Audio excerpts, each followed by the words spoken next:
I've been catfished by an insanely obese Redditor. I have to compose myself to share this story. I might get downvoted because this post might seem judgmental or what, but I want to vent. Told myself previously that I wouldn't try dating again using this platform, but here I am again. A quick info about us.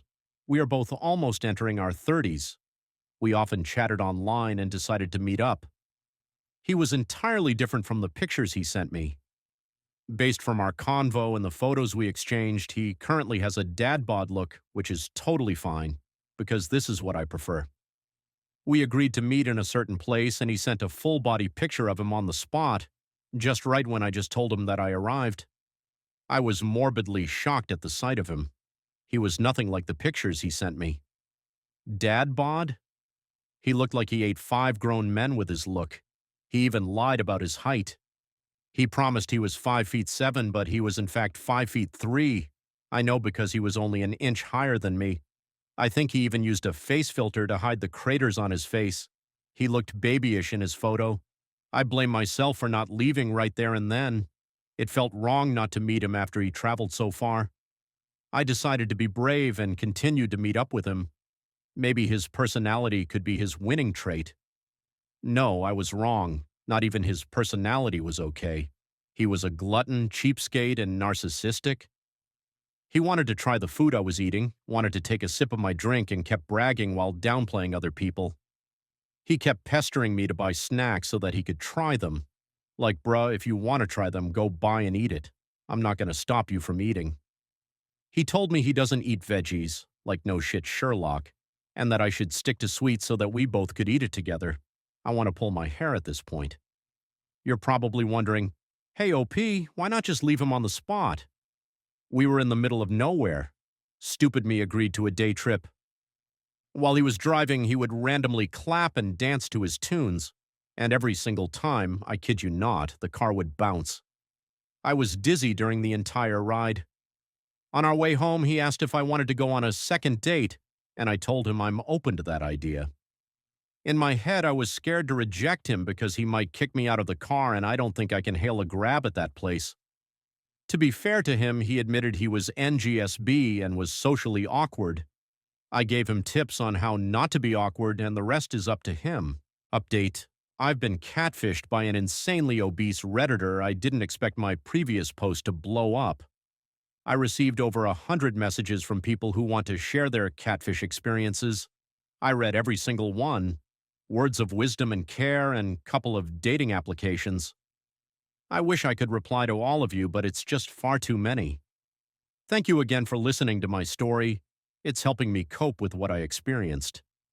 Some are asking for an update. This will be my last post about this frightful incident. This will include what happened in the car ride, the date itself, details that I didn't bother to share the first time around, and the aftermath. During the car ride, the following were what transpired. I was shell-shocked with the catfishing scenario that was currently happening before me. I can only blame myself for continuing the date. Like I said, he only sent his real photo as soon as I told him that I arrived in the meeting place. I should have left right there and then, but guilt took over me.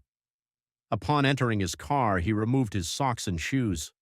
Lo and behold, I could see his brownish and untrimmed toenails. He looked at me sheepishly and said, "Magdrive ako with my slippers, masakit pa ako." I gave him a weak smile and nodded my head. I was mortified and in disbelief. I was generally quiet during the entire car ride. He was the one initiating the conversations, and I would quickly give short replies and then retreat to my quiet self.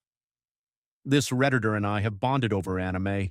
I am a casual anime appreciator at best, while he proved during the date that he was a hardcore weeb. He didn't show any indication of this when we were talking online. It only became apparent when we finally met face to face. He would randomly clap every 15 minutes, an estimation or so for some unknown reason. If he did it to break the deafening silence, it clearly worked. I guess he had enough and he pulled up his Japanese tunes. I was impressed on how organized his playlists were. Every mood and activity have a corresponding Japanese playlist. He turned to me and asked, "Which song should I play to make you sing?" In my head, I was thinking, what the fuck is going on? I cannot speak nor read Japanese, so why would I sing a Japanese song? I adamantly told him that I wasn't going to sing. He randomly picked a song and shifted back his attention to the road. During our road trip, he mentioned his love for cake, or as he liked to call it, kiki. You should try the keiki from XXXX, he suggested. This was how he talked. I understood because I am familiar with anime, but I couldn't believe that I was experiencing it firsthand. He opened the topic on the stereotypical types of anime dare. He was trying to guess what kind of dare I am, to which I replied that I don't believe in those archetypes. He asked for my opinion as to what kind of dare he was, despite telling him that I don't believe in it. I quipped, "You're a kadere." He laughed at my wordplay. That was the end of it. We stopped by a store that was selling the keiki he wanted. I was browsing the aisles and found Kong Kong chips. He noticed that I was eyeing the veggie chips. He told me out loud that he doesn't like vegetables and pointed at the meringue before him. "Bilhin mo ito, masarap, try natin." I was flabbergasted. I politely told him no and checked the other aisles. I discovered 2 different sizes of pastillas packs. He was egging me to purchase the biggest size, but I opted for the smallest variant instead. He was also egging me to purchase a 500-gram container of Yema balls, despite telling him that I have no idea how I could finish it all. When we were falling in line for the payment, I nudged him to go in front of me since I didn't want to pay for his whole kiki. As we left the store, I was quickly walking back to the parking space. The heat was intense and the air-conditioned car was a haven for me. I noticed that he was lagging behind, panting and sweating profusely. Even he was not safe from the dreaded heat. We were supposed to eat in a posh restaurant out of town, but his actions in the store gave me anxiety. I didn't want him ordering various dishes and asking me to pay or go splitsies on stuff that he ordered for himself. I suggested that we try the nearby Barbacohan, which is relatively cheaper in case he starts randomly pointing again. Thankfully, he obliged my request. I ordered 2 sticks of barbecue and chicken in a sol with rice. My total order was not beyond 250 pesos. He was asking if we could share the chicken in a sol, upon which I gave him a flat no and a random excuse that I was craving for in a sol the entire week. He opted for 2 sticks of barbecue instead. Normally, I have no qualms on which sex spends on the date. I can pay, so can he, or we could split the bill. However, this man not only catfished me, but also wants me to buy product A, product B, and so on and so forth. As we were eating, I noticed that some customers were enjoying a self-service unlimited offering of soup. He took initiative and brought me a bowl of soup. I would have appreciated this gesture, but I remembered that he was touching his shoes, socks, and possibly his brownish toenails. I am 100% sure that he didn't wash his hands because he was stuck to me the entire time and there was no way in hell that he could have managed to clean his hands. I opened my bag and took out my wet wipes. I gave him a couple of pieces and he looked perplexed. I hope he remembered what he did with his feet, but alas, it was to no avail. At first, he was declining the wet wipes, but I insisted. I failed to communicate that he should be wiping his hands. However, what he did instead was that he wiped his face. I just gave out another weak smile. I didn't touch the bowl of soup.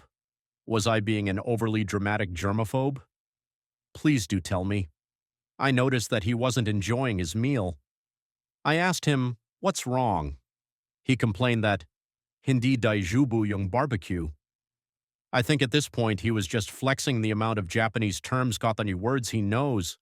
His complaint consisted that of the barbecue has a sweet marinade and he doesn't like that.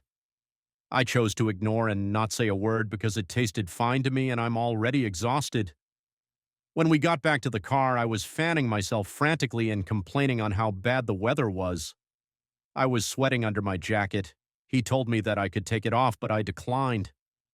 On the way home, he was dancing, swaying, and waving to the sounds of his tunes. Like I said previously, I was dizzy the entire time. What I didn't mention was that I actually fell asleep. When I woke up, I was sweating like crazy. My Airism jacket was drenched. I rarely sweat in this type of jacket. I realized that he turned down the aircon. Before I fell asleep, the knob was at 3, but when I woke up, it was at 1.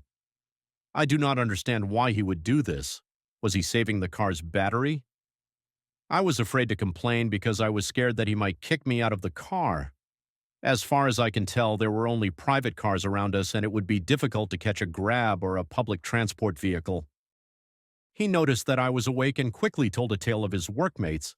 He was ranting about a couple in his department, how he managed to save his team from an upcoming deadline, and how an intern fumbled on their project and how he turned it around. After his random rants, he apologized for his anime-loving behavior and his admittance for his socially awkward behavior. He said he has the habit of focusing on anime because it felt comfortable for him to talk about it. I guess he equated that. Me equals anime equals comfy. This was the part where I gave him an honest-to-goodness advice.